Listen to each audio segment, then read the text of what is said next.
आदाब। मैं हूं तारिक आजमी और आप देख रहे हैं PNN 24 न्यूज। खबर वही जो हो सही।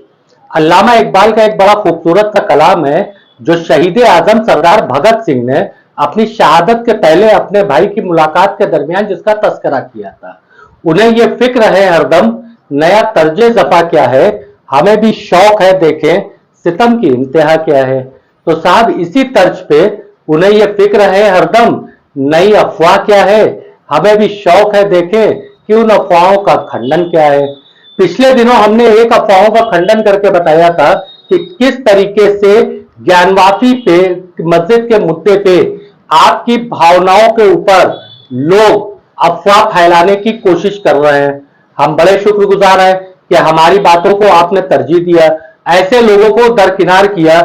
अब एक नया शगुफा कुछ दिनों से सुनने में आ रहा है। सुनने में तो ये काफी दिनों से आ रहा था, मगर अब इसकी चर्चा थोड़ा सा ज्यादा हो गई है कि मस्जिद कमेटी ने मस्जिद की जमीनों को बेच डाला। भाई हमने भी सोचा कि मस्जिद कमेटी किसी मस्जिद की जमीन को कैसे बेच सकती है। तो सबसे पहले कुछ चीजें जो हैं, जो नियम संगत है, वो आपको हम बताते चले।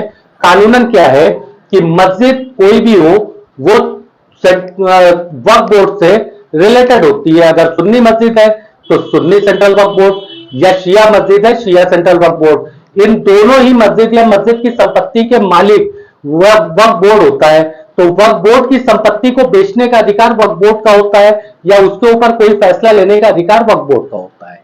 फिर भी इस तरीके की बातें जब हवाओं में फिजाओं में तैर रही थी तो हमने इस मुतालिक कुछ जानकारी हासिल करने की कोशिश किया कि आखिर ज्ञानवापी मस्जिद की जितनी जमीनों की बात हो रही है उतनी जमीनों की क्या नवैयत है, क्या हकीकत है। क्योंकि दावा तो बिघों के हिसाब से किया जा रहा था। तो हमने नवैयत निकालने के लिए कुछ कागजातों का मुताला किया। कुछ लोग इन कागजातों पर जाकर के मुकाला भी कर सकते हैं, हम मुताला से काम चला लेते हैं। हमारे हाथों में एक कागज है, हमने उन मुताले के बनिस्बत कुछ आपके लिए तैयार किया है जो आपके सामने हम पेश कर रहे हैं। हमने सबसे पहले 1291 फसली को देखा। नवैयत के मामले में 1291 फसली यानी कि सन 83-84 का, सन 1883-84 में यह पूरी जमीन की नवैयत बताई गई थी 1 बीघा कुछ दूर, मतलब 1 बीघे से थोड़ा सा ज्यादा। इस एक नवैयत को देखते हुए जो 1883-84 की नवैयत थी, हम इसके आगे बढ़ते हैं। हमको 1937 का एक जजमेंट मिलता है ज्ञानवापी मस्जिद के जमीनी मालियत को के मुतालिक।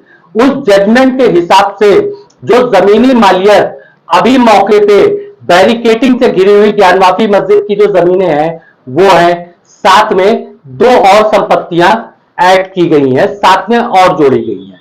अब ये 2 संपत्ति कौन सी है?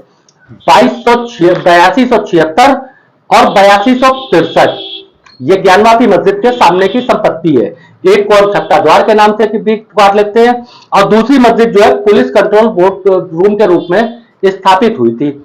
अब इसमें क्या किस तरीके से इसको बेचने की बात लोग कहते हैं कि मस्जिद कमेटी ने जमीन बेच दिया या ढिमकाने ने जमीन बेच दिया, फलाने ने बेच दिया, तो क्या हकीकत है इसके बारे में हमने थोड़ा सा तफ्तीश किया। 1990 के दशक में पुलिस कंट्रोल रूम की स्थापना हुई थी ज्ञानवापी मस्जिद की संपत्ति पे।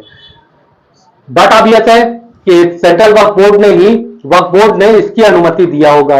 90 के दशक में मस्जिद की सुरक्षा के लिए वहां पे कंट्रोल बोर्ड की स्थापना होती है, पुलिस कंट्रोल रूम की। इसके बाद अभी मौजूदा हालात में उस कंट्रोल रूम को तोड़े जाने के और जमीनों को मिलाने के लिए सरकार के द्वारा एक प्रपोजल आया। इस प्रपोजल पे जो हुआ वो हुआ कि इस जमीन को जो 8276 है, नंबर बताते चल रहा है आपको, खाता नंबर 8276 जमीन को सरकार ने लेकर के इसके एवज में बास फाटक पे जमीन मुहैया कराई। इस जमीन ट्रांसफर का यहां मसला बेचने का नहीं है, जमीन के बदले जमीन मिली। जिस मालियत की जमीन थी उससे ज्यादा मालियत की जमीन मिली। ये सरकारी दस्तावेज भी बता रहे हैं इस चीज को। इस जमीन के ट्रांसफर में किसकी भूमिका थी? हमने इस मुतालिक जब एसएम यासीन साहब से भी बात किया और बातिन नोमानी साहब से भी बात किया तो उनका यही कहना था कि इसमें आवामी राय लिया गया था। आवामी राय ऐसा नहीं कि गली कूचे में जा करके ये लोग एक एक लोगों से पूछते रहे कि साहब क्या करना चाहिए, क्या करना चाहिए। एक कमेटी बनी है, हर मोहल्ले की जो भी तंजीमें थी उनके कोई ना कोई सदर से आकर के एक मीटिंग में बैठे थे। उस मीटिंग में इस जमीन के ट्रांसफर का फैसला हुआ था।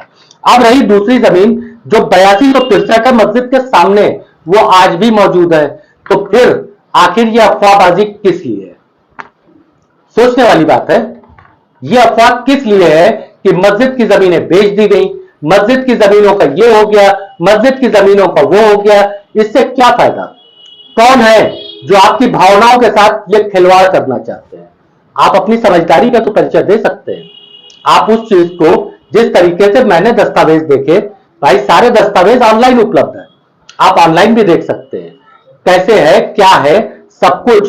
आप किसी की अफवाहों पे ना जाए, अपना अकल लगाए, अपना ख्याल रखें, अपना दिमाग लगाएं। ये समाज हमारा है, यहां का अमनो सुकून हमारा है। किसी के भड़काने पे हम भड़क जाए, हमारे अंदर इंसानियत ऐसी तो कम से कम नहीं होनी चाहिए। अब इस चीज के बारे में हमने और भी दरियाफ्त किया कि आखिर ये अचानक इधर बीच मस्जिद की जमीन बेच दी, मस्जिद की जमीन बेच दी, इसका क्या वजह है कि इन अफवाहों को और बल मिला। हमने इस बारे में जब बहुत तफसील से जानकारी हासिल करना चाहा, तो मैं नाम तो नहीं लेना चाहूंगा, जब यह जमीन ट्रांसफर हुई तो बास फाटक में मिली हुई जमीन अच्छी मालियत की, अच्छी नवैयत की जमीन है। उस अच्छी मालियत और अच्छी नवैयत की जमीन पे कुछ बिल्डरों की नीयत भी खराब हुई। मस्जिद कमेटी के सामने ऑफर रखा गया कि 60-40 पे इसका एग्रीमेंट कर लीजिए। मस्जिद कमेटी ने इससे इनकार कर दिया कि हम मस्जिद का एक टूटा हुआ लोटा नहीं दे सकते आपको, हम 60% संपत्ति कहां से दे सकते हैं। तो शायद इसमें हो सकता है कि अफवाह के तड़के में थोड़ा सा मिर्चे का छौंका इन बिल्डरों के जरिए भी लगाया गया हो सकता है। भाई कोई बड़ी चीज नहीं है, मुनाफे के लिए कौन क्या नहीं करता है। साहब हमको शिकार बनाते हैं, हमको ट्रोल करते हैं, हमको उसका कोई फिक्र नहीं पड़ता है। हम हकीकत आपसे बयान करते हैं। एक अल्लामा इकबाल का ही बहुत खूबसूरत सा हमारे शेर जो है ख्याल में आ गया कि नया बिस्मिल हूं वाकिफ नहीं रस्म शहादत से।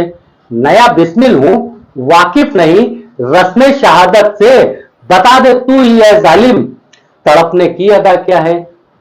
अल्लाह हाफिज। मैं तारिक आजमी।